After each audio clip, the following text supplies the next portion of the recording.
જાળવણીમાં ઉલટી થતી ન્યાયશાળી મતદાન કે દરમિયાન સામાન્ય રીતે 14 વર્ષ સુધી જેની રોગપ્રતિકારક શક્તિ ઓછી હોય તેમને આપવાની યોગ્ય રહે છે. સંયુક્ત રોગની વિરોધી વાત સાચી કે બાકી નિરંતર બીજવાળા વાતાવરણ છે.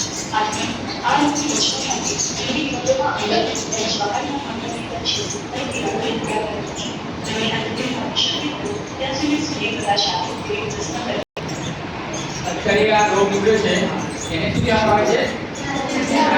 ચાંદીપુરામાં એક રોગ છે કે ચાંદીપુર નામના એક ગામ હતું મહારાષ્ટ્રમાં 1975 માં હતો.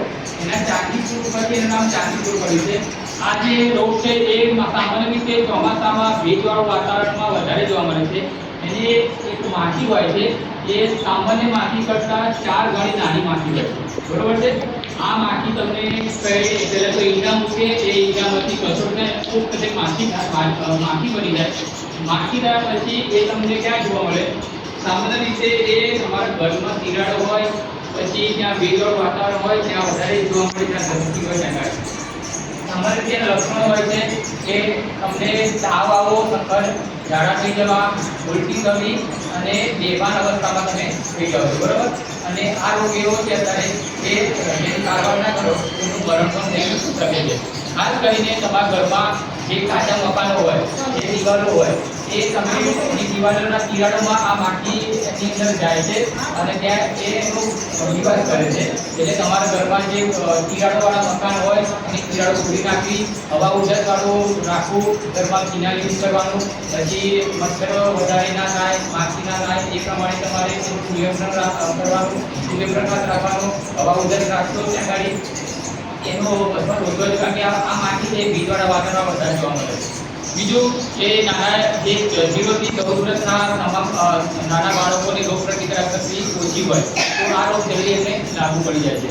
તો તમારે મોટાભાગે મચ્છરદાનીમાં ધ્યાન રાખવું અને આખા બંને કપડાં પહેરી રાખવાના જેથી કરીને તમને એનો ચેપ ના લાગે. જો ભેજવાળા વાતાવરણ કે દક્ષિણ જે ગામડાઓમાં જે લીમણવાળા ઘર હોય વધારે એમાં જોવા મળે છે. સૌરાષ્ટ્ર આપણે દક્ષિણ બાજુ જે વલસાડ છે, પછી ભરૂચ છે, એ બાજુ વધારે જોવા મળે છે. એનાથી ઓછી હોય છે પણ આપણે તકેદારી રાખવાની આ બાબતમાં. આ ઝૂમ કરેલી લીધી છે ને એટલે મોટી દેખાય છે, બાકી અસલમાં કીડી જોઈ બધા કીડી પણ થોડી મોટી હોય છે. એને બીજું બતાવો તમે આગળ.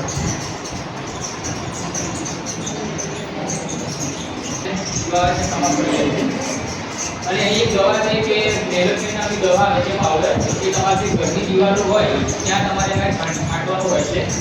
બીજું કે તમે પૂરી ચાખો તો એ અંદર જાય ને એનું વસવાટ કરે છે.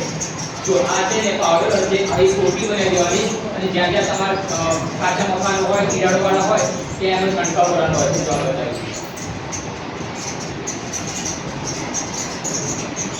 જો આ પ્રમાણે વ્યવસ્થિત હોય છે.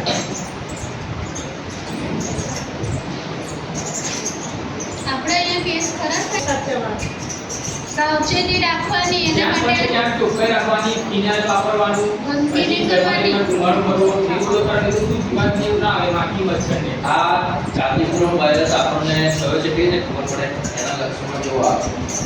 ટૂંકા ગાળાનો હાઇબ્રિડ ફીવર એટલે અચાનક તાવ આવી ગયો, પછી ઝાડા થવા, ઉલટી થવી, માથું અચાનક દુખવા લાગે, પછી સવારે તમે રાતે સૂઈ ગયા ના હોય, સવારે ઉઠીને તરત ઝાડા ઉલટી થઈ જાય, અર્ધબેભાન અવસ્થામાં થઈ જાય. જ્યારે વધી જાય ને 24 થી 72 કલાકની અંદર આ જે વાયરસ છે એ આપણા શરીરમાં ઘણા ફેરફાર કરી દે છે અને તરત જ મગજનો ફીવર એટલે મગજનો હાઈ સ્પીડ ફીવર થઈ જાય અને તરત જ બાળકનું અવસાન થઈ જાય. 8 થી 14 વર્ષના બાળકોમાં જલ્દી જોવા મળે છે.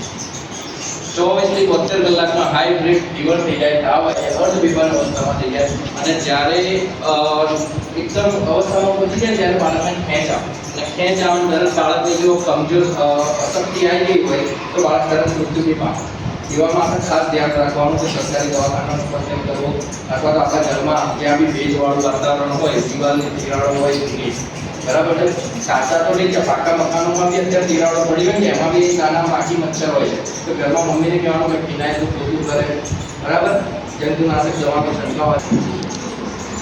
બીજા છે બીજા જો આપણે એનું સેમ્પલ લેવામાં આવે છે, એ સેમ્પલ આપણે પુણે લેબોરેટરીમાં મોકલવામાં આવે છે, પછી એ તપાસ કરે, પછી આપણને કન્ફર્મ લાગે છે કે આ કેસ છે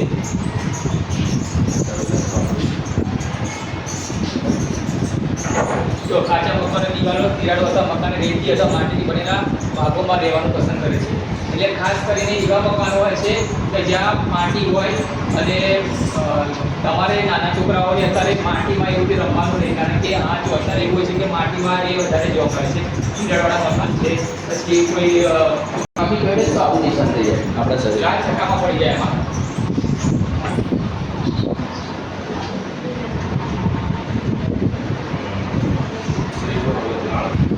માખી કરડેથી લઈને તાવ આવે, આપણે બીમાર પડી, ઇન્ફેક્શનનો ફેલાવો કેવી રીતે થાય? આપણને કરડ્યા પછી આપણને બીમારી આપી દે, પછી આપણને બીજી કોઈ માખી કરડે ને એ માખી જેમ બીજાને કરડે, એટલે એવી રીતે ફેલાવે છે. એકદમ તમે જે માખી હોય છે ને, જે આપણે ઘરે માખી જોવા મળે, 1 થી 4 ગણી નાની માખી હોય છે.